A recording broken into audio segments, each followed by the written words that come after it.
Olá, aqui é o Luiz Gustavo, vlog do professor e também dos soberanistas. Esse meu vídeo eu vou fazê-lo em comum com um outro vídeo que eu tenho lá atrás, que é sobre o Decálogo de Lenin.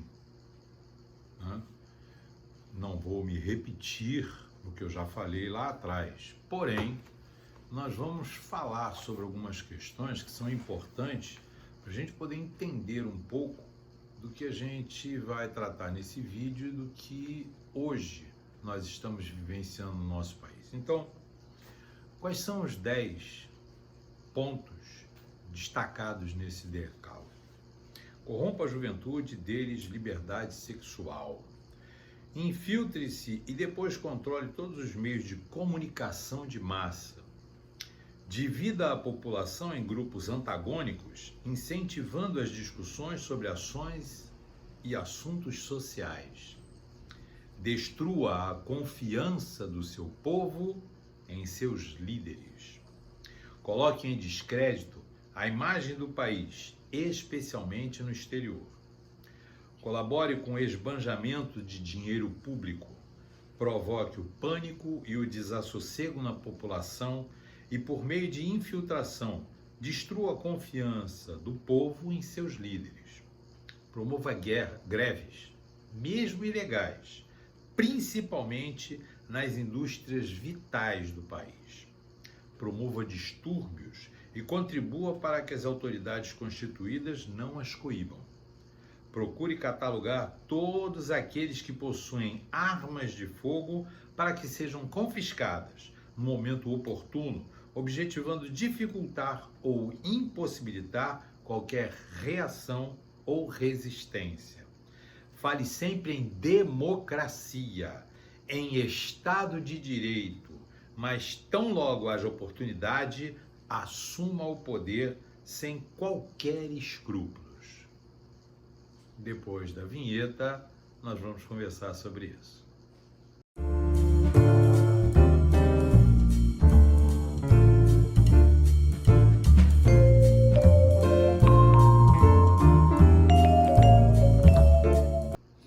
Bom, gente, o porquê que eu estou tratando novamente desse assunto?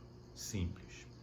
Nós estamos vivenciando uma segunda etapa do socialismo no Brasil, ou do avanço do socialismo no Brasil. Em 1960, 70, mais ou menos, no auge do governo militar, nós vamos observar o socialismo crescer, se infiltrando nas instituições de ensino, nas universidades. Isso já está mais do que provado. A gente tem uma gama de pessoas que vivenciam, né, esse processo ligado ao esquerdismo, ao comunismo, e isso daí acabou fazendo a cabeça de muitas pessoas, e isso veio com um círculo vicioso, fazendo mais cabeças e mais cabeças ainda. O que a gente tem que observar agora é algo que eu mesmo passei em 1983, 83 para 84 mais ou menos. Eu era estudante, estava fazendo a minha faculdade, era presidente do diretório acadêmico e fui convidado junto com outros estudantes para um evento, né, político que aconteceria na sede do Partido Comunista do Brasil.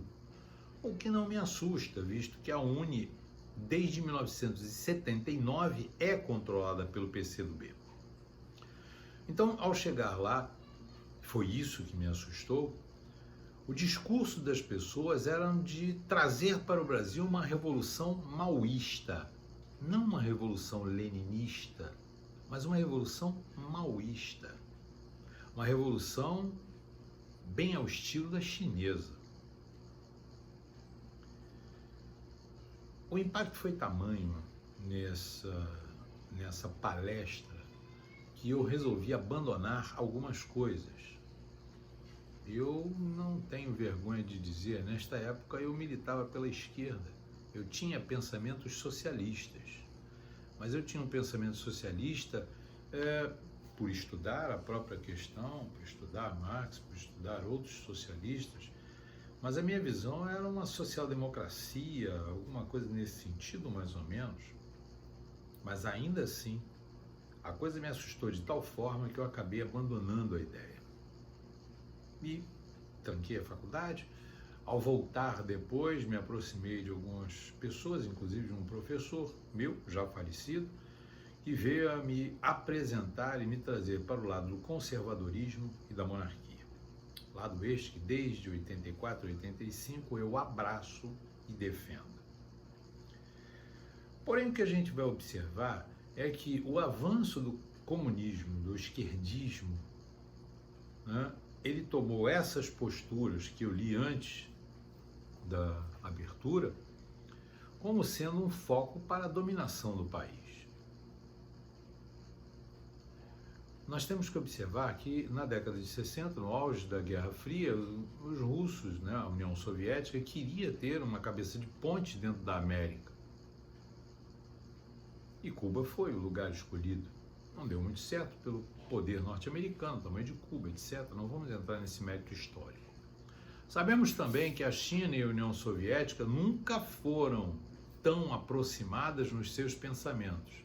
Mesmo as duas nações tendo sido não, porque a China ainda é, né, comunista, né, e utilizando um sistema de economia planificada, que era aquela economia voltada para o mundo socialista, tem um fato aí marcante que é 1990, quando o mundo se vê com o fim do comunismo.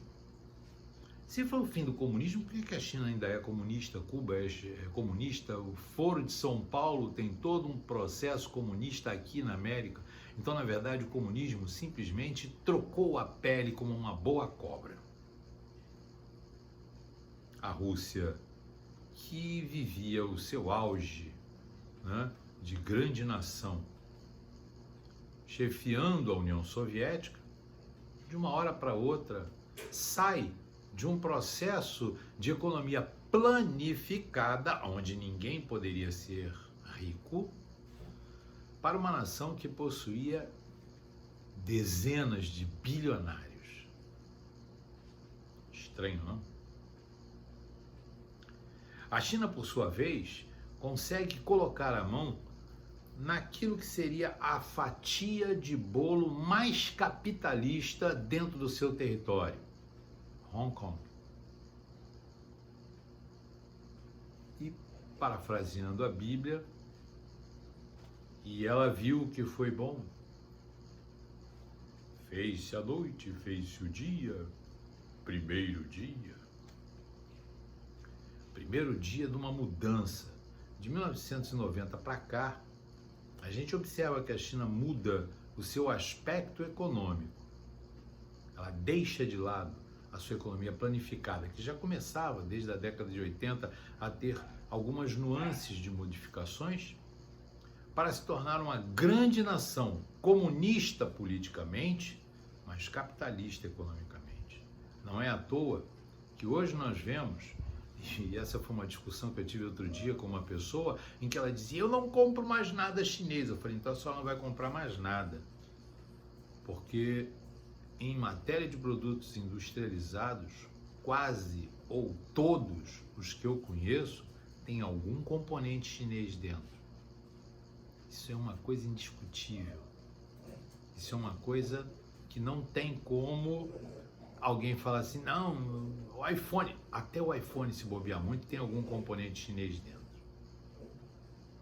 Então isso causa um impacto econômico fundamental. Nós estamos falando de uma nação que tem 1,7 bilhões de habitantes. Uma das 5 maiores nações em território do mundo, com a maior população. E quem pode me dizer que esta nação não queira estar dando agora um 2.0 da Revolução Comunista? Uma revolução comunista que se verificou que pelas armas, na década de 50, 60, não deu certo. pelo processo educacional, deu um pouco certo, conseguiu algumas questões, mas elas esqueceram do avanço das mídias sociais, o que deu uma derrubada em um dos pontos do Decálogo de Lenin. O segundo ponto: infiltre-se e depois controle todos os meios de comunicação de massa. Eu até brinco com as pessoas. Você sabe qual é o único grande vilão do 007, que não é um chinês louco, um russo comunista, né? Ou algum traficante? É um dono de mídias sociais. Não me recordo agora o filme, mas se procurarem vocês vão ver. Então, quem domina as mídias sociais, quem domina jornais, televisões, revistas, consegue dominar o mundo. E aí eu pergunto para vocês já pensaram o que seria um Brasil satélite chinês? O poderio da China seria inegavelmente fantástico. Não haveria quem lhe opusesse, levando em consideração que é uma nação com, sei lá, quantos milhões de soldados, extremamente armada.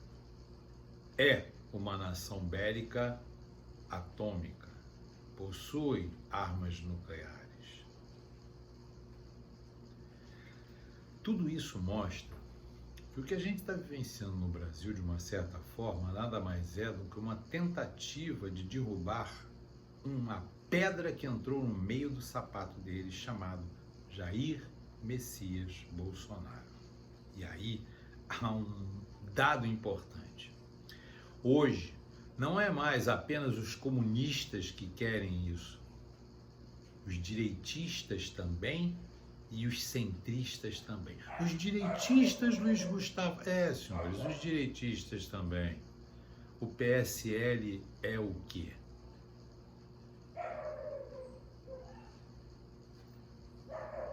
Vou deixar, inclusive, esse silêncio.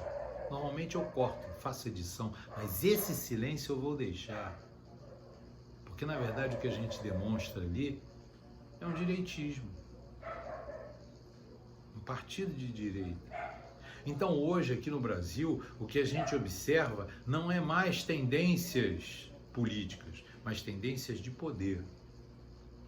E a única pedra no caminho é o presidente Jair Messias Bolsonaro.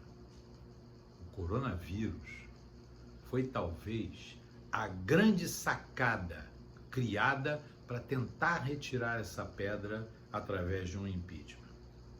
Como? Simples. Jogo de poder. Nós temos aí a Câmara, o senhor primeiro-ministro, né, suposto Rodrigo Maia, porque já se pousou né? Nós temos aí o senhor Alcolumbre, que critica o presidente porque desceu a rampa para falar com os manifestantes no dia 15, mas dias antes ele estava num auditório fechado com 1.300 pessoas, num evento da CNN. E o mais interessante, quem estava acompanhando? General Mourão, segundo em comando. Rodrigo Maia, terceiro em comando. O próprio Alcolumbre, o quarto em comando. O senhor Toffoli, o quinto em comando. A cadeia de comando após o presidente da República estava toda lá. Mas criticaram o presidente porque ele desceu para dar a mão aos seus populares no momento em que ele estava indo para o seu trabalho, já no final da manifestação. Colocado isso de uma forma aviltante, de uma forma, assim, extremamente danosa pela mídia. Então a gente começa a observar que no Brasil nós estamos passando por um momento sério.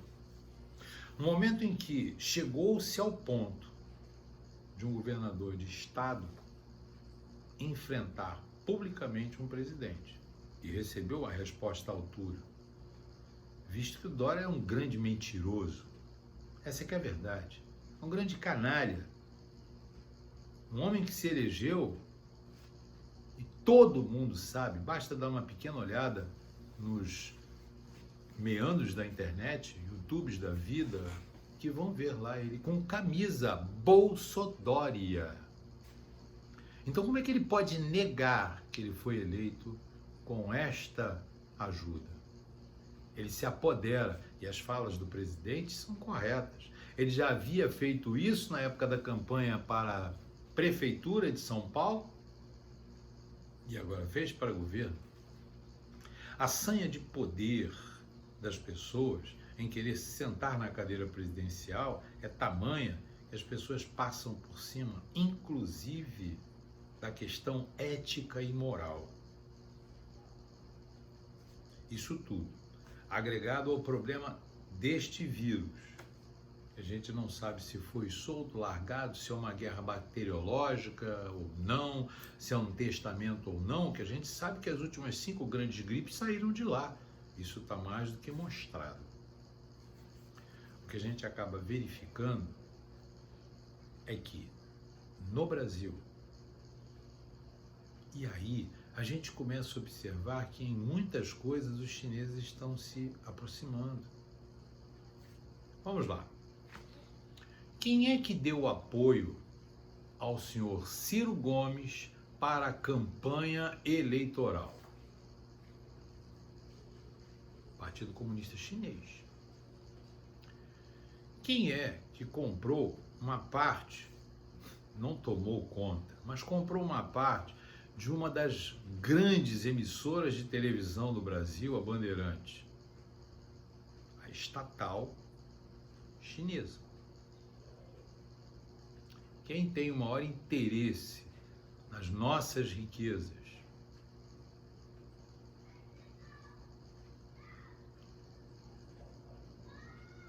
Senhores, se nós formos discorrer aqui agora, nós vamos ficar 3 horas falando aqui.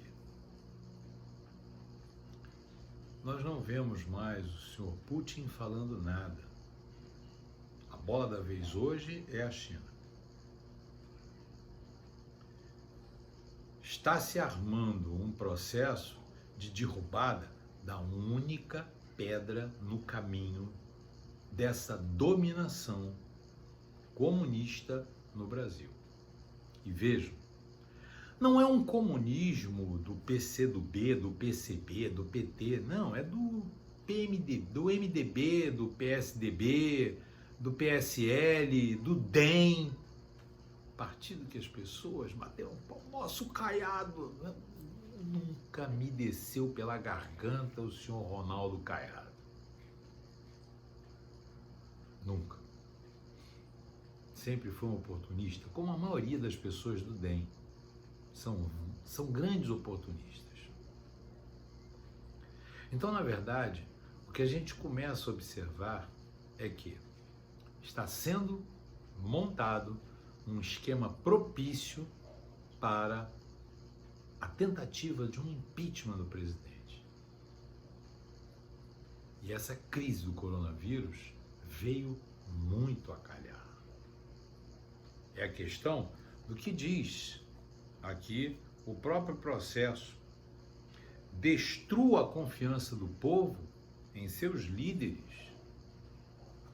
Nosso líder maior, eu volto a dizer, eu sou monarquista, mas antes de mais nada eu sou brasileiro e legalista. Eu vivo numa nação que é uma república, então eu tenho que respeitar a figura do presidente da república, goste ou não. Infelizmente, é isto que a Constituição nos determina, que o chefe maior do Poder Executivo é o presidente da república. O problema todo é que o presidente atual quer fazer coisas pelo governo, mas as pessoas, ou melhor, a mídia. E isso me envergonha, por ser jornalista, que essa mídia hoje se vendeu, se prostituiu. Há poucos dias atrás eu vi um vídeo do Paulo Henrique Amorim, onde ele mostra como é que a Globo conseguiu se sustentar lá atrás. E a gente verifica. E aí eu vou colocar uma coisa aqui que não é uma defesa da Globo, não, senhores, mas apenas uma visão clara da coisa. Ela é uma empresa. Como tal, ela vai trabalhar para quem lhe pague mais. As pessoas falam, é uma prostituta. Dê o nome que quiser dar. Se eu, por exemplo, hoje fosse professor, como sou, de escola particular, quantas vezes eu deixei uma escola que eu ganhava X para ir para uma outra que eu ganhava Y? Não vejo vergonha nenhuma nisso. Isso é capitalismo, senhores. Isto é capitalismo. Você quer o melhor para você. Você vende melhor a sua mão de obra para quem lhe paga mais. A Globo recebia fortunas dos governos anteriores ao de Jair Messias Bolsonaro para virar a cara ou falar manso das questões que estavam por ali. Uma hora ou outra colocava alguma coisinha, mas sempre dava com uma e recebia com a outra. Então, dessa forma, a mídia brasileira acabou se tornando um fazedor de ideias, um criador de opiniões. Até hoje, mesmo com todos os processos que a gente vê nas mídias sociais de Globo lixo, abaixo Globo e tudo mais, ela ainda é uma formadora de opiniões. E aí nós temos os seus braços, Globo News, agora ainda mais incentivada, Bandeirantes, Jornal O Globo, Folha de São Paulo. Então a gente começa a observar que nesse planetário jornalístico as coisas se voltam contra o presidente. Um homem que está querendo fazer o melhor para o país, mas que está tomando soco de todos os lados. Parece até aqueles filmes de Kung Fu, em que de repente um luta contra 50. Eu espero que ele seja Bruce Lee, porque ele está apanhando demais. E isso é o grande problema que nós estamos vivenciando hoje. Um fala A, o outro fala B. Um berra faz e o outro desfaz. Senhores, a pandemia é problemática? Sim. É uma gripe? Sim. É uma gripe que, se por um acaso pegar numa pessoa mais idosa, pode matar. Se pegar numa pessoa com uma imunidade baixa, pode matar. É o que a gente tem verificado. As pessoas falam muito disso, mas não falam a verdade do que está acontecendo na Itália, que é a falta de recursos. Não existe respirador para todas as pessoas na Itália. Por isso os médicos estão chegando à escolha de Sofia. Quem vive, quem morre. Eu lhes digo, sou totalmente favorável ao fim do lockdown e ao início dessa quarentena vertical. A quarentena horizontal, ou seja, todo mundo, é danoso, porque amanhã nós vamos começar a ter caos econômico, caos social. Nós vamos começar a ter problemas seríssimos de falta de abastecimento. Se as pessoas não voltarem para as fábricas para produzir, acaba. Nós temos que lembrar que em 1929, os Estados Unidos tinham um estoque gigantesco de produtos, mas a população não tinha dinheiro para comprar. Isso pode acontecer ao contrário, a população ter dinheiro, mas não ter produto. Isso é tão problemático quanto. E é por aí que as pessoas vão começar a forçar a barra para derrubar o presidente, mostrando que ele é um canalha, que ele não pensa no povo, que ele só cuida dos seus filhos, que ele poderia ter proibido isso, ele poderia ter feito aquilo. Os governadores também poderiam ter proibido o carnaval. Os governadores também poderiam ter impedido a proliferação do vírus. O vírus leva 14 dias para se apresentar, por isso fala-se de que você deverá ficar 14 dias em casa até que, se você tiver algum processo que possa lembrar a gripe, ela apareça ou não. É o processo de incubação. Eu não sou nenhum técnico biológico, eu estou reproduzindo aqui aquilo que a gente procurou e leu. Mas observa bem, você manter as pessoas 30 dias, existe um vídeo que está rodando por aí da quantidade exagerada de pessoas que estão sendo demitidas da Cometa. Não tem mais ônibus rodando. As rodoviárias estão fechadas. Por que é que eles vão manter o motorista? Dispensa, é mais barato, visto que eles só ganham dinheiro no momento em que o ônibus está rodando. Senhores, eu sou funcionário público, tanto da Prefeitura do Rio quanto da Prefeitura de Niterói. Eu estou em casa por conta das decisões dos senhores prefeitos, meus chefes. Tenho mais de 60 anos, porém se amanhã eles falarem volte a trabalhar, eu volto na mesma hora, com gripe ou sem gripe. Eu preciso trabalhar. Eu tenho uma casa para sustentar. Eu tenho família para dar de comer. Minha esposa é uma aposentada que ganha um salário mínimo. Meu filho tem um emprego dele. Mas ainda assim, eu fico pensando naquelas pessoas que vivem de catar latas na rua, pessoas que vivem de biscates, pessoas que vivem de pequenos serviços de consertos, de pedreiro, de marceneiro, de bombeiro hidráulico, feirante, ambulante. Essas pessoas sofrerão consideravelmente todo um processo de míngua dos seus ganhos. E, na verdade, falam em R$200, R$500. Será que uma pessoa que sobrevive com um salário mínimo, que hoje está em 1.054, 1.045, alguma coisa nesse sentido, consegue sobreviver com 200? Fica a pergunta.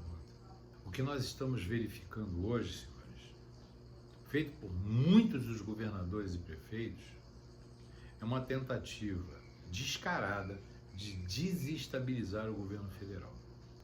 Eu tenho total certeza que se amanhã o presidente Jair Bolsonaro caísse, vamos fazer esse se, amanhã ele caiu, tirou ele do poder, ele não está mais, ou seja, a pedra foi extraída do caminho, tudo volta ao normal.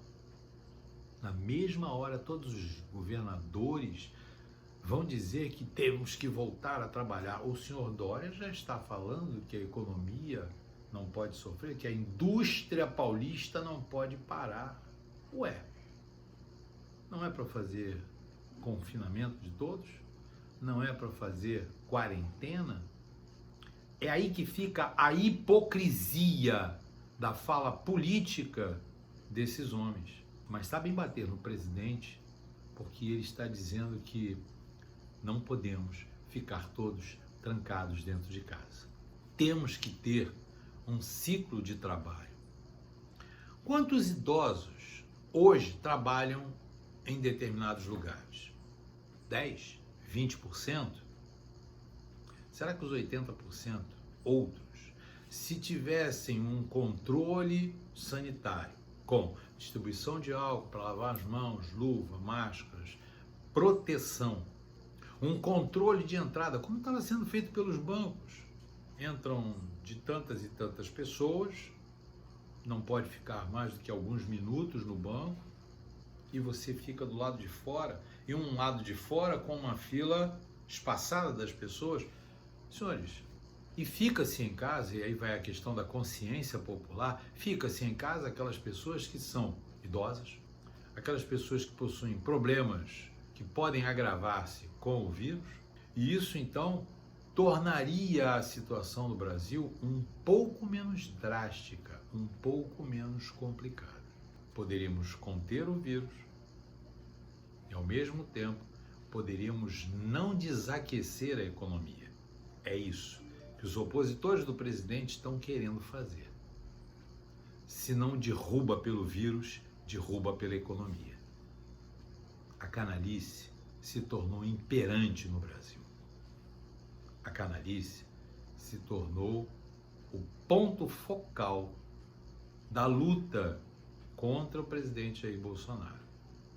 Foi o caminho escolhido, não pela esquerda, mas por todos aqueles que se opõem a Jair Messias Bolsonaro como forma de poder derrubá-lo do poder. É, na verdade, a luta das hienas querendo derrubar o leão para poderem voltar a comer a sua carniça em paz, carniça que são os nossos caraminguados impostos, da qual eles podem se aboletar facilmente, tendo ao seu lado, inclusive, um STF que a todo instante demonstra que está muito mais ao lado desse lado de esquerda, centrão e direita do que ao lado do povo. E aí eu pergunto, povo brasileiro, o que você vai fazer? Ou você deixa de ser um gigante adormecido, ou então se prepara para, como dizia o célebre Carlos Lacerda em uma de suas falas, dizendo que ele se sentia como numa peça de Fontaine, aonde o cordeiro está sendo jogado aos lobos e não pode fazer absolutamente nada. É isso que o Brasil está passando. O cordeiro está sendo jogado aos lobos. Cabe a nós, brasileiros, e esse é o papel dos soberanistas, poder mostrar a vocês que nós não podemos ficar calados. Nós não podemos cruzar os braços. O nosso presidente precisa da nossa ajuda, precisa do nosso apoio. E agora é hora disso. Precisamos, antes de mais nada, fazer alguma coisa para barrar a sanha de poder que esses políticos estão colocando com as cartas na mesa. Fica aqui para vocês, então, esta pergunta. Vão deixar o presidente morrer sozinho ou vão lutar com ele? Eu vou lutar com ele, custe o que custar e até onde for. Um grande abraço e fiquem com Deus.